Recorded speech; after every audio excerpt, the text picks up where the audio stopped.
Hey guys, in this quick tutorial, I'm going to show you that how to fix error code 0x87e50038 in the Minecraft. So I will show you the 4 methods to solve this error. I hope one of them will work for you. So let's dive into our first method. You have to just right click on your taskbar and then click on the task manager in the list. So once you are in your task manager, you have to just find here your Minecraft game and then right click on it and then click on the end task.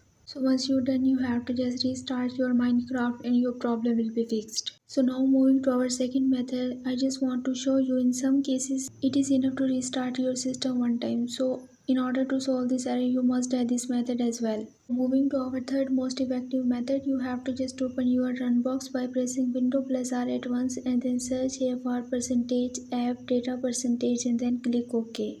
So once you are here, you have to just locate here for your Minecraft folder and then double click to open it.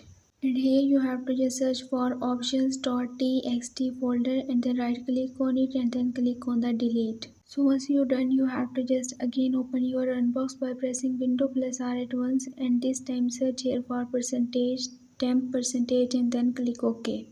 And here you have to just select for all the files and the folders and then right click and then click on the delete. Don't worry, these all are the junk files. There is no essential file here. So you have to just try to delete all of these files and the folders. If some files are not deleting, then you have to just leave them. And after completing this process, close this window, again open your run box and this time search for the temp and then click on the OK. Here you have to just select all the files and the folders and delete them as well. After doing so, you have to just empty your recycle bin. For this, you have to just right click on your recycle bin and then click on the empty recycle bin. After this, try to restart your game and your problem will be fixed. So last and the final solution is that you have to just uninstall your game and again install it. So that's all for this video. I hope this video will be helpful for you. For more information, you can visit my website whose link I have shared in this video's description. So leave a like and a comment for this video and also subscribe my channel. Let me guide. Thanks for watching.